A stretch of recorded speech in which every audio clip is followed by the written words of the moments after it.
episode, Passive Investors. We're going on a passive income adventure today with Katrina and Pete Turner. I will let them introduce themselves as always.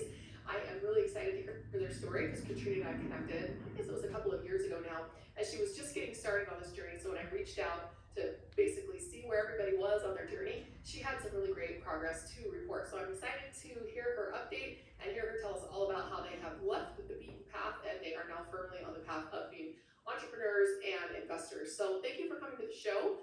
We'd love to have you take a couple of minutes and introduce yourselves and tell us basically your story of who you are and why you're here. Awesome. Thank you. Thank you so much, Emma. Yes, we did connect maybe 3 years ago. And when I talked to you, your journey in real estate really inspired me. I was still working in corporate office. I couldn't even imagine looking at apartment complexes. We did have a few properties under our belt already. We weren't even married with Peter back then. So a lot of things have changed. And now we are real estate syndicators in a similar field as you are, which is very exciting. And our paths have crossed again. It's awesome. So I love the story where you took action.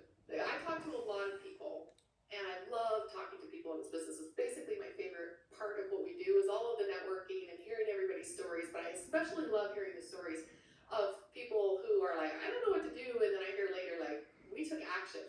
And whether or not it was anything I said, I just love the fact that people get the information in from YouTube and podcasts and conferences and all their RIA meetings, anywhere they can get it, and then they come back and they take that information and actually do something with it. So what do you think sets you apart, and what was it that spurred you to say, like, we're doing this, just rather than learning about it and then never taking action? I'd love to hear that progression. Yeah. So I can take this one on. So maybe I should start with the fact that I'm an immigrant. So I'm originally from Russia, and I came here to pursue American dream. So I always knew that I want to have a better future for myself that I could have back at home. Unfortunately, I had to leave my family behind there, but I have a new family right here. And right over here as well, our dog Bella, warming my lap. So I moved here when I was 18 years old, and I went to college and bought my first condo. It was an investment property in Boston. And I bought it with the mindset that it's going to be an investment property when I was 21 years old. So that was always my dream, to own real estate. I did not know how to grow the portfolio at that point. I just knew that I wanted to start somewhere. And I did, as you said, I did pursue, I did make action. I did take action, and I saved and I bought the condo. So, which I further, after I rented it out, it was profitable somewhat. It was in Boston, so it was really small, but that's all I could afford at that point. And then I decided to pursue, I was working in corporate at that point, and I wanted to climb the corporate ladder. I thought that that would be a safer path for me, so I finished my bachelor's degree. I got my master's in finance afterwards. And, I continued to grow my real estate portfolio as I was working in corporate.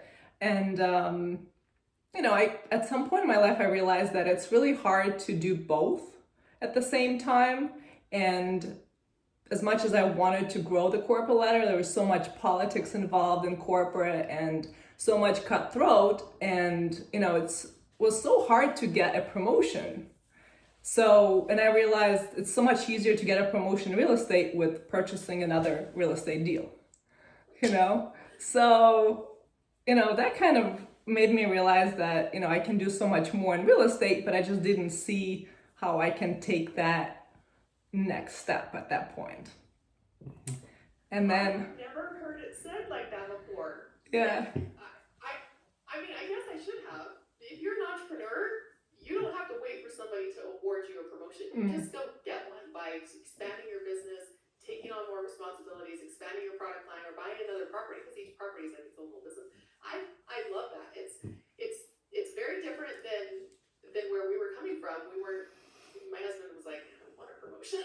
I just want to keep, do this. But I love that terminology and how you basically just gave yourself your own A raise. promotion and you Yes. as you want. I would, Emma, I'd like to take this opportunity to kind of catch up on my own story during this time we hadn't yet met. And we'll tell you a little bit about that after. But hi, I'm Pete Turner. I was a career military officer. I served, I'm not a quitter. I served over 20 years. I served 30 years in the Army, both in the reserves and some active duty. And I always had a passion for real estate. And many, many years ago when I was 20 something, I really was looking for our first home in my first marriage. And I wanted a duplex, and it was back in the late 80s, early 90s. And to find anything out about landlord tenant, you had to get a book. So my wife at the time and I got the book, landlord tenant handbook. When I looked at it, I saw opportunity. When she looked at it, she saw negativity. Like, we're going to lose, we have to pay. So I never made it way back then. Never bought that duplex, bought a single family. Many, many years later, and you can't really pick what day your closing is or exactly what day you're going to retire from the military. But it ended up coming together. I had a very contentious deal, my first multifamily property. There's 4 townhouses in Rhode Island. And the buyer, I never met them. They stepped away from the deal. They came back to the deal. They put in bad tenants. There was all kinds of interesting tenants there, let's just say. And the closing ended up coming together. It was on the same day I retired from the military. And I'll tell you, at that time, I was part-time in the military. And this one deal, even though it wasn't a perfect deal, this one deal replaced my National Guard income. And I was hooked. I was hooked on real estate. And I started buying some more. And I wanted to improve. And I joined a local RIA group. And that's where the next part of the story comes in. I have found that not all RIA groups around the country are very good because I didn't realize at the time when we first moved to Salt Lake City that the RIAs here are outstanding. And so I was like, everybody should join a RIA. Learn so much, a great networking, so many people doing what you want to be doing. And I recommend it. People say, oh, we joined our RIA. It was terrible. So depending on what part of the country you're on, the quality definitely varies. But I do hear that the Boston RIA is actually pretty good. And one of my partners runs the RIA for the Providence, not far from you, and so that one's definitely very good. I will plug that one. And he's absolutely right there near you. So you found that your RIA was actually pretty beneficial to you, which I definitely found. And I'm not sure how much of that built into your success, and if it hadn't been any good, do you feel like that would have impacted your progress? Yeah, we actually found the best deal in real estate at that group. Best deal ever? Okay. We're following each other. So we went to a special class about flipping houses and getting good deals, and I think topic might have been wholesaling, and we both ended up being there at the same time for different reasons. And at the end of the event, we actually met and connected, and it took a while, but that's where we met. And that was at the Rhode Island Real Estate Group. So right now, your partner Frank actually leads that. We know Frank well, and we really enjoy that group. We've been to the Boston one. I've been to Newton a couple times. That's some great networking. A lot more syndicators there. But that's where we met. That's the best deal we got at the RIA. I mean, yeah. That is awesome. I'll share a quick story from one of my other partners. I know he doesn't mind me sharing it because he's talked about it publicly before, but he went through a divorce and was really struggling to kind of get back into the dating scene, right? And his wife she was supportive of the real estate, but she wasn't really that into it. And it wasn't a factor in the divorce, but afterwards she was like, I don't want to do this anymore. I want to sell my rental properties, buy my interest. She's like, I just don't want to do this anymore. And so he was really struggling because everybody that he met didn't really understand the lifestyle. And when you have taken an alternative path, it's definitely more difficult for you to find somebody who's like-minded. And so I love that you met at this event because that's exactly what he did. When he was working with his coach, he was like, I'm struggling to find somebody who really connects with me. And he said, well, just go start what you want. Go start your own group. And so it was a specific, very niched group for entrepreneurs who fit a really small definition. And he eventually did meet the woman that he's married to today. And she's a real estate investor. And they're basically starting their syndication business together. And it's been really fantastic to watch because we've known them through this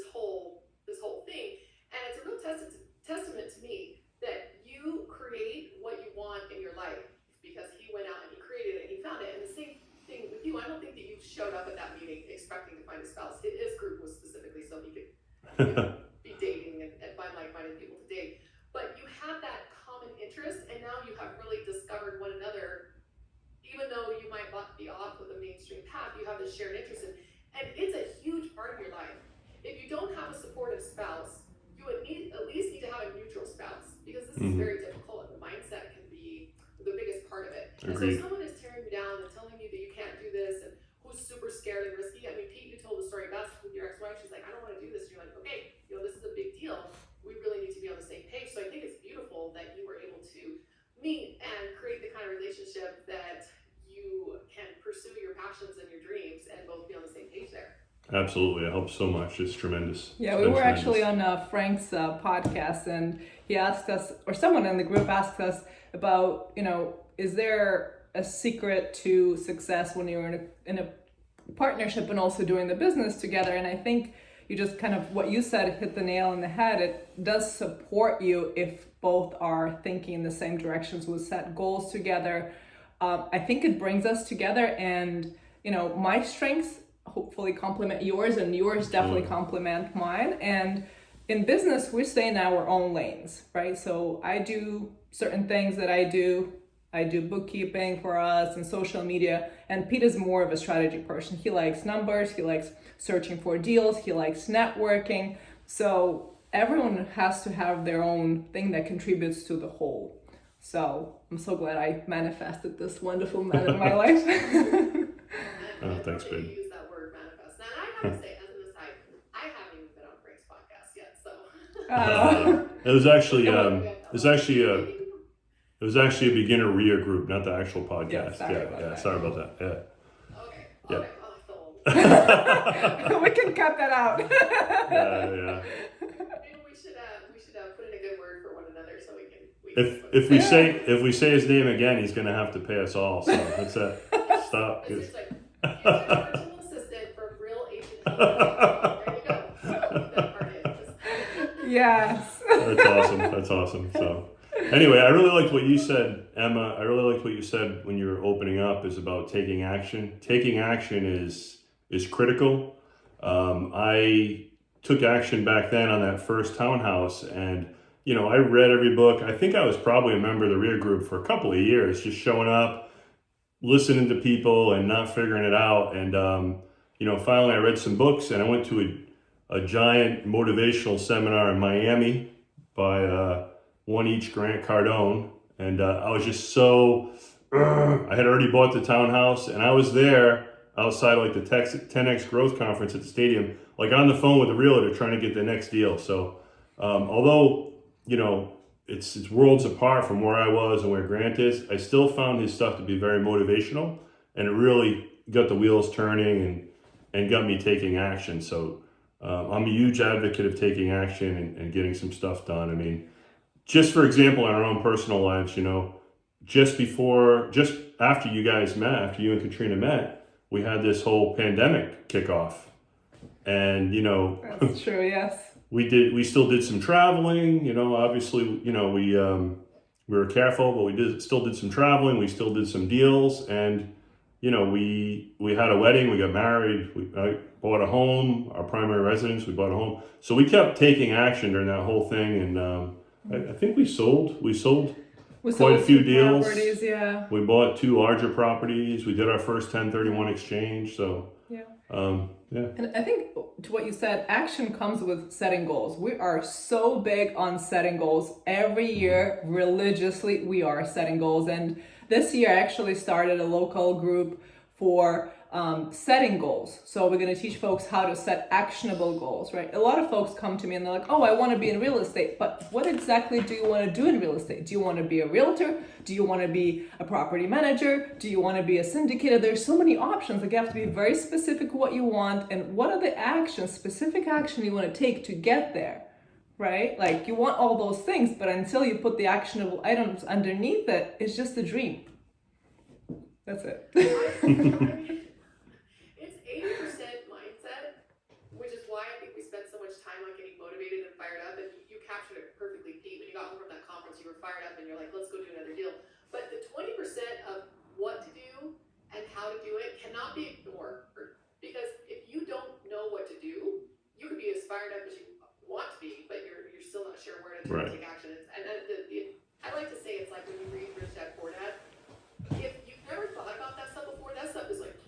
Yeah. mind blowing for you. For me, I was exposed to that concept a little bit earlier. So by the time I had read the book, I was like, yay, this is great. Passive income, real estate, I love it, right? Now what? And so I was very frustrated with the now what part of that book. And then I hear everybody talking about how great it was. Oh, it really changed my life. I'm like, how did it change your life? And so, well, I never thought about things like this before. I'm like, and then what? And then what did you do? And so the 20% of how to do it, I think is really, really vital, because if you feel like you know what to do, you feel like you know how to do it, you feel like you know who to go to, then the confidence and the mindset actually increases, so they feed into one another. And so that first step of taking action with the condo, the townhouses, you talk about how they're small deals, but at the same time, you learn the pattern. Have a goal, learn about it, and then at a certain point, you just have to take the leap. You can't just keep learning about it. So I'd love to hear about the transition that you made from those first deals over to where you are currently, because it was another huge leap of faith to go from your first couple of small residential deals, not sure how to scale this, over into what you're doing now. So I'd love to kind of have you take us on that journey, how you transitioned into this basically anti 9-to-5 entrepreneur investor business that you have running. You want to go first? No, you go. You go? All right. So full disclosure, Katrina has stepped away from corporate about a year and a half now. I'm still working on it. I'm still trying to be a good quitter. I had retired from the military and I got a great job in corporate and been holding down that, but it's on the list of goals this year. So I'm glad you spoke about goals. We used together this year a great book that I'll put out there. It's the long gone mentor of Tony Robbins, actually. So everybody heard about Tony Robbins. Not everybody heard about Jim Rohn, but a lot of people have.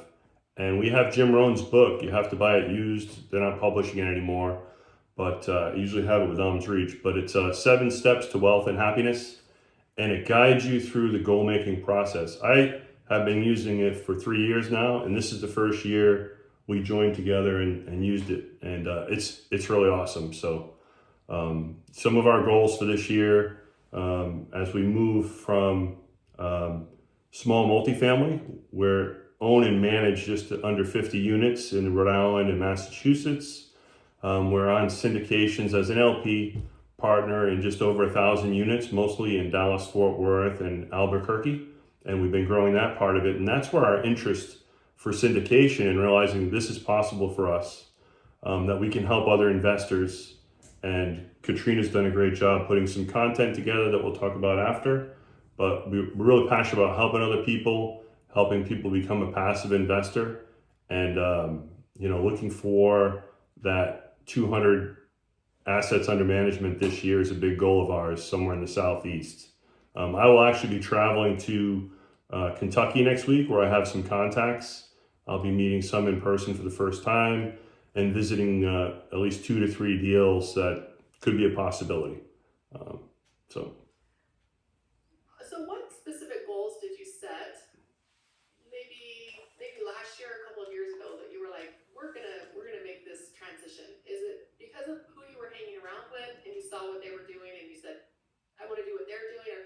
Or walk me through that process of what you saw that made you think, I want to do this, and then how were you able to turn that dream and that goal into reality of buying, commercial properties?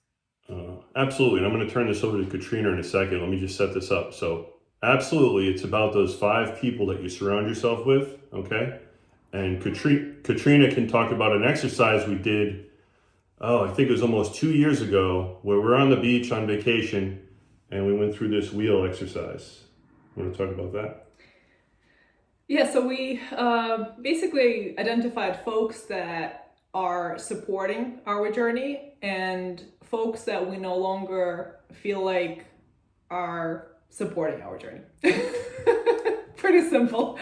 And we decided that we want to spend our time consciously with folks that are fulfilling our life, that are happy for us, happy for our journey. And we realized that a lot of folks that are in our lives are our best friends, but not a lot of them, unfortunately, are into real estate, which we set a goal for 2 years prior that we want to enhance our life with more networking and folks that are in real estate, because that's the area that we want to expand in. That's what you meant, right? That's what I meant, yeah. Yeah.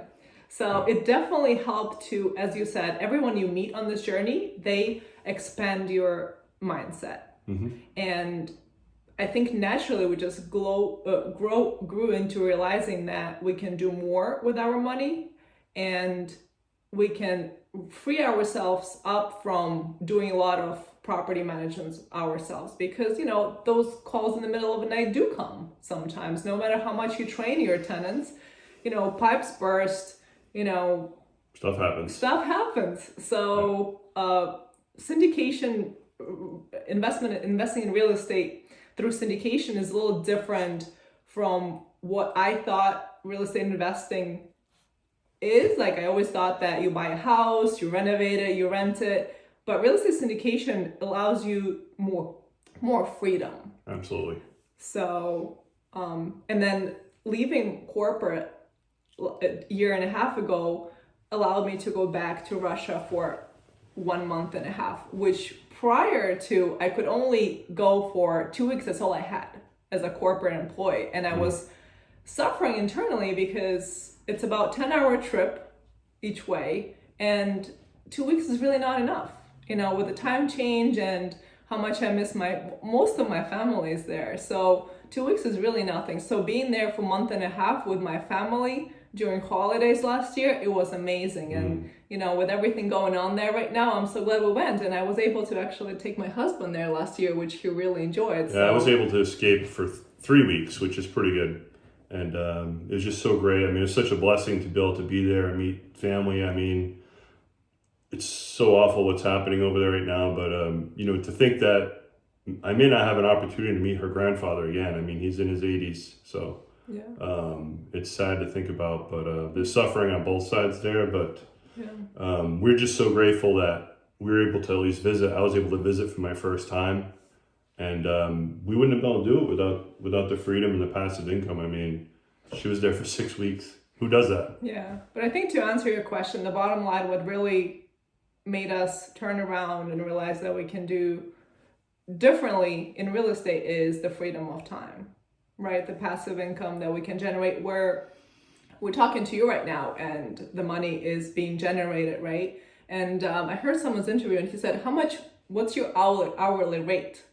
And your hourly rate is calculated by 24/7, right? How much money are you making 24/7?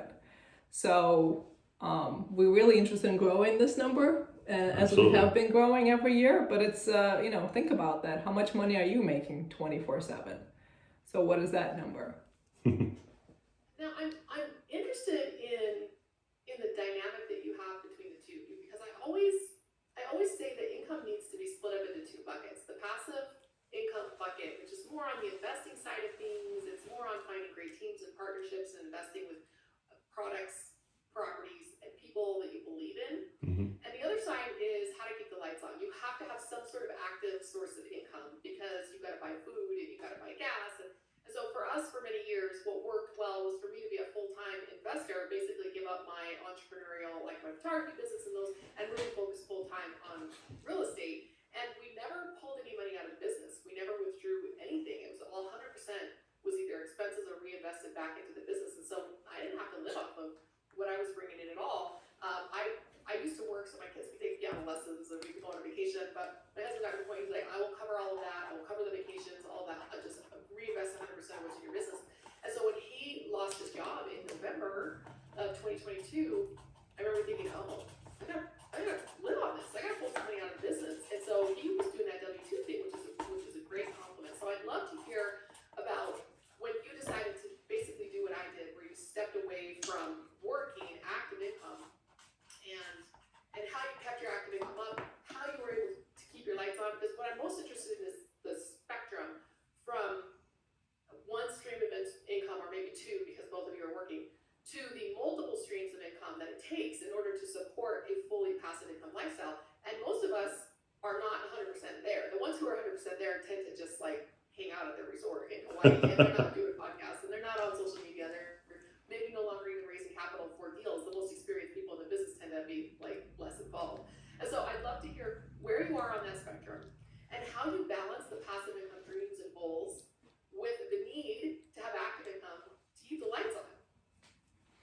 Good question. You want to go on that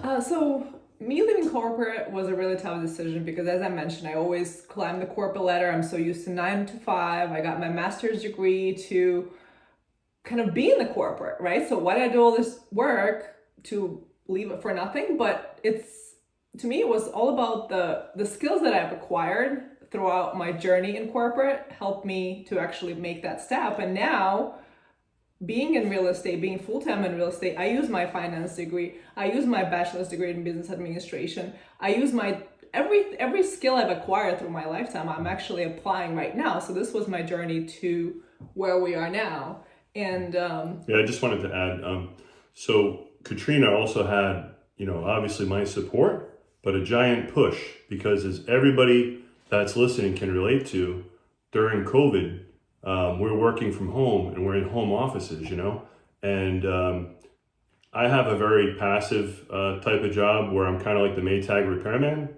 If there's a problem and I get a call, the company is losing money that I work for. I work in risk management. So Katrina would come out in the morning and be like, "Hey, are you working today?" I'm like, "Yeah, I'm working. Leave me alone." I got the news channel on. The next day she'd come by, I'd have a different color laptop. She wouldn't notice. "Hey, are you working today?" I'm like, "No, I'm not working. Leave me alone."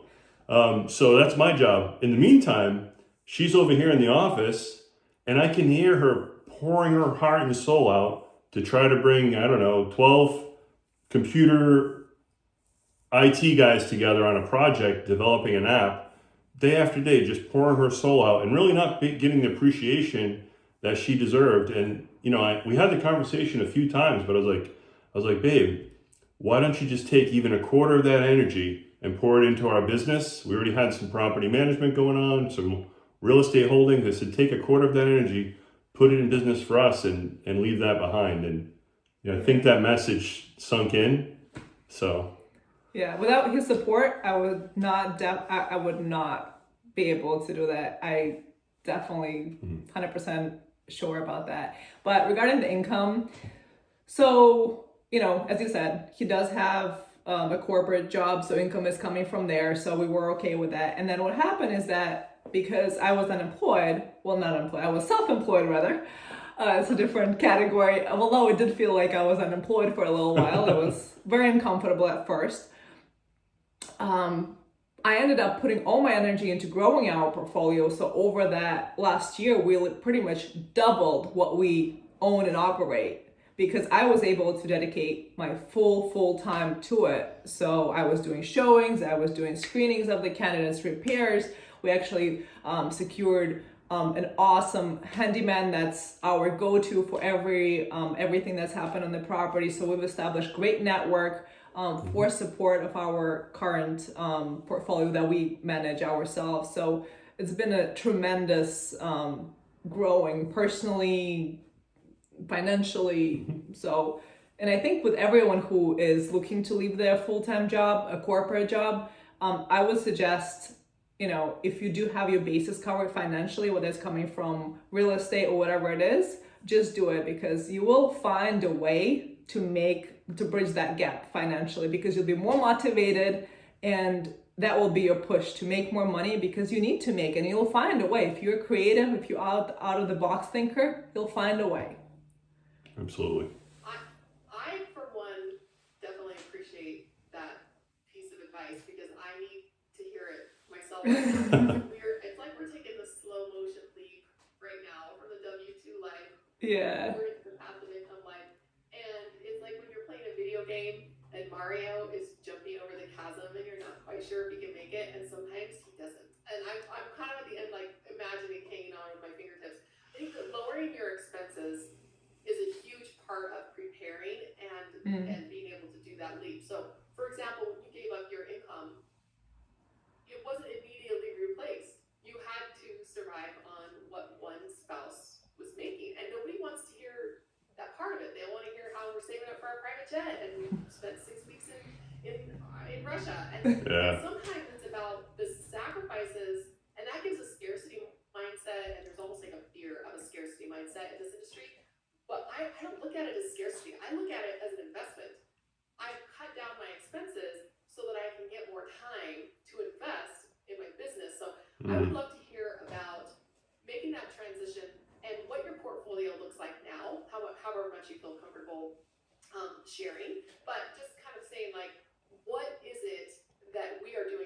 now? What's your portfolio look like right now? And how were you able to kind of span that gap? And you have another gap when you both leave the W-2. What are your plans and goals in order to get to that point where you're both left, and what does your portfolio look like now and then in that future?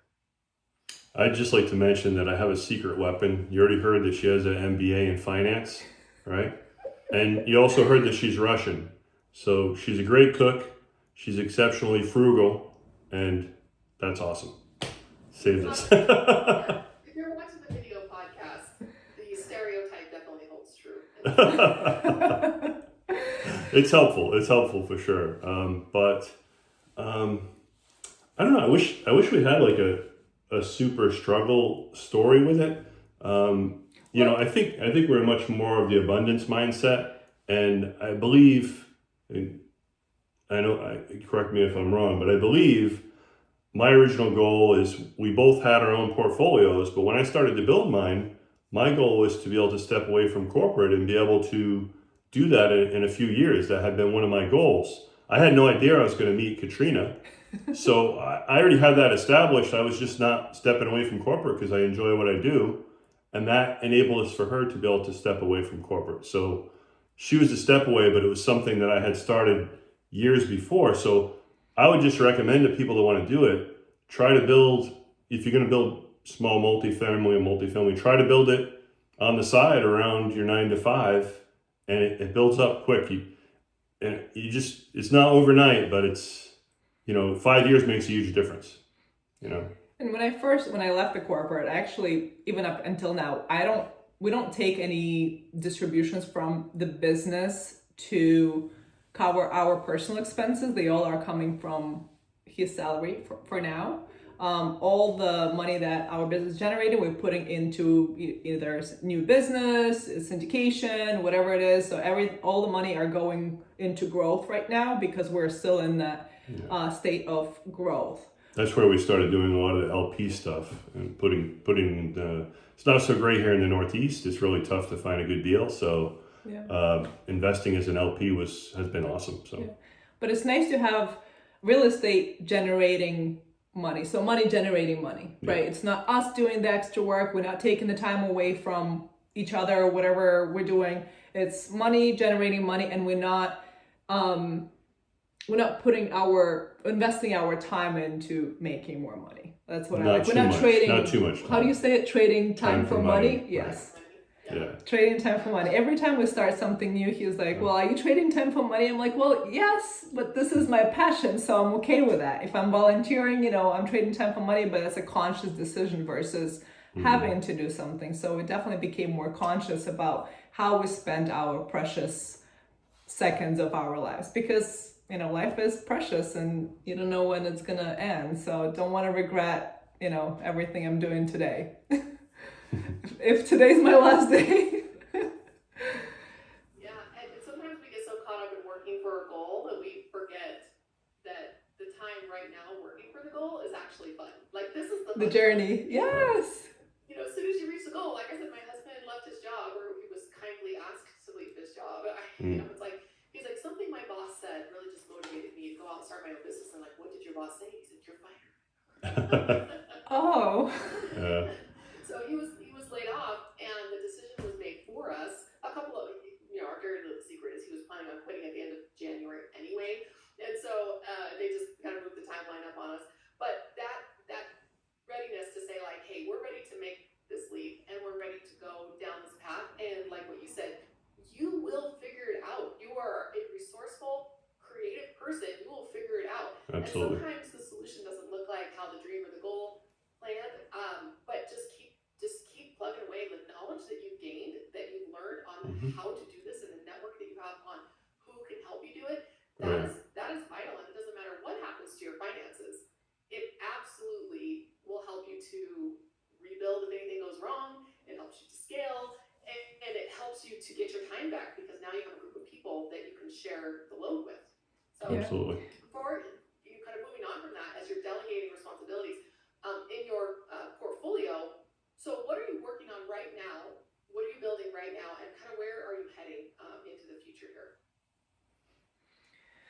So right now we're working very heavily on establishing our social media presence. So we are working with a marketing company to create branding, and we just launched a new website recently. But one thing that we're really proud about is I feel like there's not a lot of education out there around passive investing. So we actually built a page on our website for new investors or folks that want to get into real estate syndication. I just want to learn what about syndications in general. So it's investor education page where I recorded some videos on a few topics. What is passive investing? What is syndication? What is preferred return? Benefits of syndication? Things like that. Things that are kind of like a hub for where folks can come and learn and kind of expand their knowledge on syndication. Things that I wish I knew when I first started, maybe, or options that I have around passive investing when I first started. The other thing I would say that's been critical this year that was a goal from last year that we took action on is joining a mastermind and getting a coach. So we did that, and that's been awesome. It's been a great network. We went to an event in New Orleans recently. There were 40 other investors there, some capital raisers, some LP people, but just so many people doing more than us. It's good to be in that room. When you are in your little RIA, there's a lot of people that are brand new and a lot of people that are thinking about the next duplex, but nobody's thinking about the next 250 unit, apartment building complex. So it's good to raise the bar. We're looking forward to doing that, and we reinvested income from the business this year to cover that cost.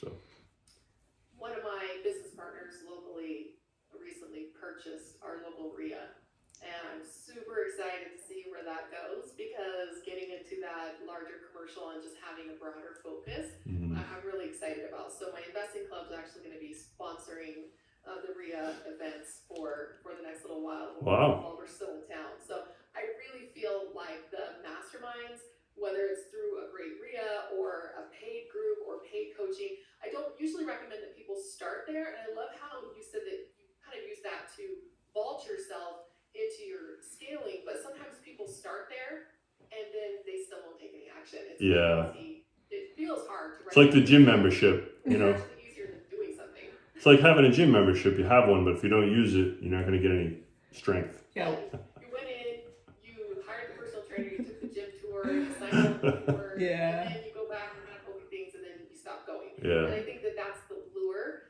a lot of times of coaches and masterminds and mentorship groups and things like that, because it does definitely turn into that situation. And so if you're the kind of person who's like, hey, I can show up here pretty consistently, but I need some help, that's when you know you're ready to hire a coach or a trainer. Or yeah, absolutely. Because you're kind of there and you're kind of making it work. And so I love that that's part of your scaling in your future. Some people did start there. I do know plenty of people who got started in a group like that. I just think that it's not a necessary part of it, because it's kind of like they would have found a way anyway. So I also love the education that you have going on and kind of unpack that accessibility, because in our world, in our network, we all have education. We all have a free ebook, or we all have a YouTube channel, and so to me, it kind of feels like, it's everywhere, and everybody is competing in the same space and raising capital from investors and educating investors. But I don't realize until I get out in the general public, like, that people don't know where to find this information. They don't know where it is. They don't know how to get it. They don't know how to apply it once they do find it. So making it more accessible and putting a face with it for someone they can call and say, hey, Katrina, I was on your website. I watched your YouTube video. I thought it was great. Talk to me. Walk me through this process and help me figure out how to get into my first investment. I've noticed that people who are very experienced at this, and they've been doing a lot of syndications as passive investors, they tend to be much more decisive, and they just call you up and they're like, hey, I want to put 50 grand or 100 grand in your next deal. And you're like, sweet, right? but that's definitely... That's not your regular investor. Yeah. No. Exactly. We spend a lot more time educating people who are like, tell me how to do this. It's probably because we're a couple of steps ahead of them. We've been doing this a while, but we haven't been doing this for 50 years. We're not in the great or good old boys club where we can just go down to the club and raise $1 zillion for our next deal. So the educational component and making that accessible to people is vital. It's vital, and it's easy to lose sight of that because you see all of our colleagues doing it. But you need to do it. Your investors need you to do it, because you're the one that they have connected with and that they want information from. Yeah, That's a great point. And I think for us, it's, so I had my former boss reach out to me the other day and he was like, Katrina, I saw you in real estate, da, da, da, da. And he thought that, you know, the only part that he saw from my videos and content that I was a realtor. But I am a realtor, but I'm more of a syndicator and property manager, what you call it, not so much. I mean, I am a realtor as well, but he needed a realtor. He took that part and then he wanted to, you know, he was looking for a property, but he's also, I talked to him about real estate syndication part of it. And he's like, oh, I didn't know about this. I don't understand. So I had to explain it to him. And, you know, I feel like no matter how much content you put out there still will be folks that don't understand it. So as much as you can put the content out there, put it. I think there's never, you know, enough content about the message that you're trying to get across. People will always wonder. So the more educational content, the better. And I also wanted to touch upon the coaching aspect that you mentioned earlier. So I think part of my success has always been working with someone that can keep me accountable for things that I say I'm going to do. So we've been a lot more driven since we joined the mastermind, because we are working with a coach who is very energetically charged, and he pushes us to our limits. He said, you know, you guys have to have a website, you have to have your brand name, you have to have a whole list of things that we need to do. And he gave us a deadline, right? So that makes, and then he would check on us. He would be like, where are you guys with that stuff? So that, for the accountability, it's worth the money. But even in that group, right? So there's some people that bought the gym membership and they didn't take that action, right? We still did it, you know? So, yeah. It's a personality. That's what it boils down to. Nobody can lift the bar for you. Nobody can swing the bat for you. Great coaching can make you a great player, but you've got to put in the work. A recent interview I had where he was a college football athlete, and he was talking about how people aren't seeing the behind the scenes where you're running stadium stairs at 5 o'clock in the morning and throwing up. And he had a coach out there, and he's like, but you know, at the end of it, some of the guys quit because the dream of being, you know, on this championship team was not enough to carry them through the hard parts. And you know, there are things that I quit because I'm like, I'm like not actually cut out for this. I don't like it. It's making me unhappy. And so finding your niche within the world, like having that passive income dream and having that lifestyle design that you are very committed to, you got to find a way. Sometimes the first couple of paths aren't really working, and you got to switch gears a little bit. But quitting for me is where there's no option, especially not now that my husband's left his job. It's like, all right, like you said, Gotta do it. Yeah. You don't always have to know 80%. Then leave, because the last could only learn. You have to do it. That 80-20 rule definitely comes into play here. So it's awesome that that's what you have been working on. So tell us where to find you. Where is your website with this education, and how can people reach out to you? So it's pretty easy to remember. So our last names are Turner. So the name of our company is Capital Turners with S at the end. So it's www.capitalturners.com. And we can Absolutely, yeah. And for the brave ones out there, for the brave ones out there, we'll put out our company phone number. It's 401-249-1616. And you can text us or give us a call if something we said in this interview connected with you and you have some questions. And we definitely want you to reach out after the show. We do the show for education, for entertainment, but at the bottom of the reason why we put this content out is because we want to connect with you. We want to be in your network, and we want you to be in our network. So please don't be shy or hesitate about reaching out after the show is over. So the last question that I ask every guest is, tell me about a passive income adventure that really inspires you right now, whether it's a trip or a business, something you're working on right now, or a future bucket list item. What is something that you are excited about that you could not do without the passive income lifestyle? What are you thinking? We're using the business, we're using the passive income that we're receiving to build on the business. And part of that is searching for deals. We need to get some assets under management. It's on our goal list to get at least 200, 250 assets under management this year. And as I alluded to earlier, I'll be taking a trip next week to Lexington, Kentucky, meeting up with a broker and some property managers. I'm seeing at least 3 properties while I'm there. I've already started to underwrite them here, but the way the market is right now, you can go see these properties before you submit your LOI. There's not a lot of people knocking down the door. So I'm doing that, and that's part of the passive income is supporting that. So, but we also are so we also are planning a trip to Italy.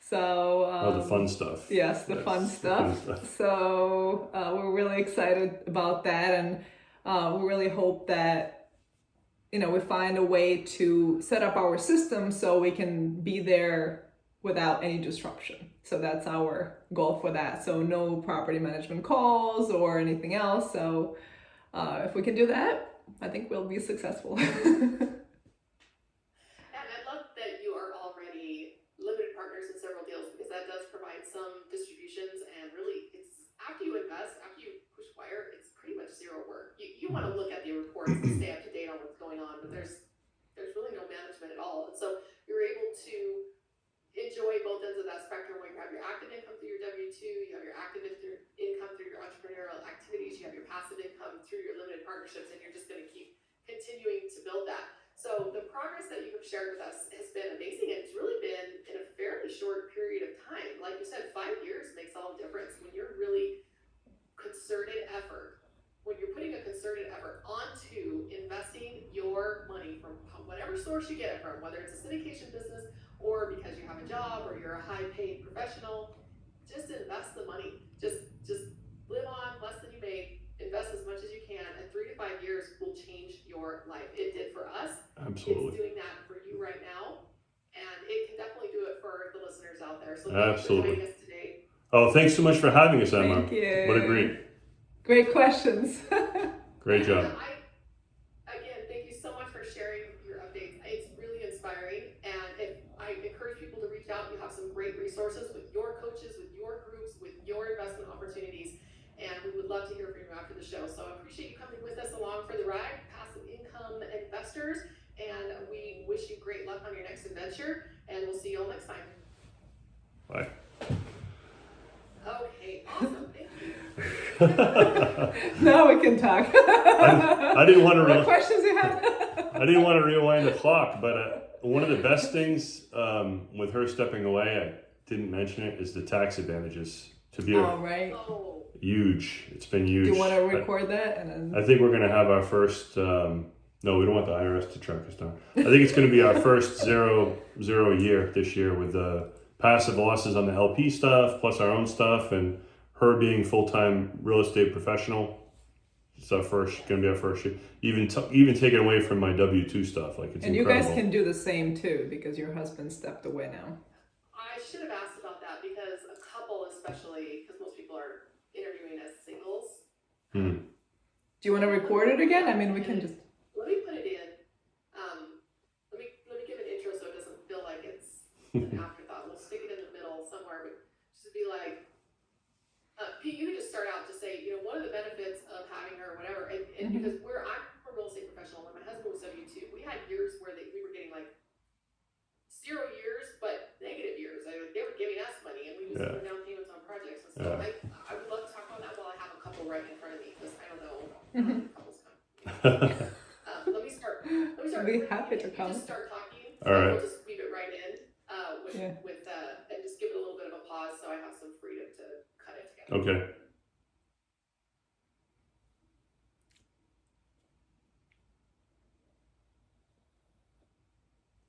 Emma, one of the best things about Katrina stepping away from corporate is that she can be considered a full-time real estate professional, and we get such great tax advantages, even so much so that even though I'm working my W-2 job, we're on track to have our first zero tax year.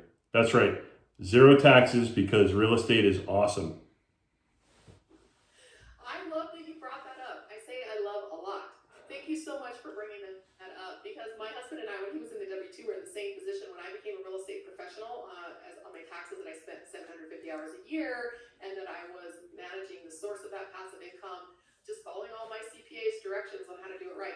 It actually used our passive losses we're able to then go against his active income. And normally you can't do that. Normally you get $25,000 a year top, and you just have to split that and carry it forward year after year after year because that's the maximum. I don't have a maximum of how many losses I can take on my taxes. You don't either. And now your husband's active income also gets to take unlimited losses each year. As we've had a 0 year, we had a year where we got back, despite our best efforts to keep it at zero, we actually got back a tax refund that was so big that we used it to go buy a new house, like a new down payment on a house. And so the tax benefit cannot be understated. It was basically a free house that we rented out. Yeah. And we're just making money off of it. I think in the conversation around this, so it's really important to point out that, housing is critical importance and in short supply in the United States. And I think it's wonderful that our government incentivizes home ownership where we provide, an excellent, safe, clean place for people to live and for tenants to have a home. That's really what's being incentivized here. And as multifamily investors, we get to take advantage of that. Yeah. That is one of the advantages that sometimes I don't think we talk about enough. I used to live in a former Soviet bloc country, and the socialized housing, the communist housing, it's a very different model that we use in the United States for our housing. And Katrina, you know much more about this than I do. That when I came home and I realized that was in my 20s, realizing we privatized housing in this country. And as I learned about real estate over the ensuing years, that is highly incentivized to keep that kind of public subsidy, but still privatized housing, because that's the model that we've chosen to use in this country, and that's where those tax benefits come from, is to incentivize us to provide housing. So absolutely, that was a turning point in my realization coming home from Eastern Europe and realizing this is a very different housing situation over here. Absolutely. Yeah. No, we definitely want to make sure we provide a great habitat for our folks. Every time we meet a new tenant, we say, we want you to treat this as your home.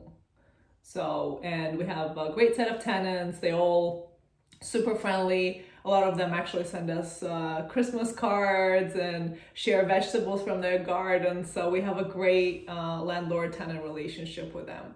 But also to mention that real estate income gets treated at a different tax bracket than W-2 income. Passive income. So there's also benefit there. Absolutely.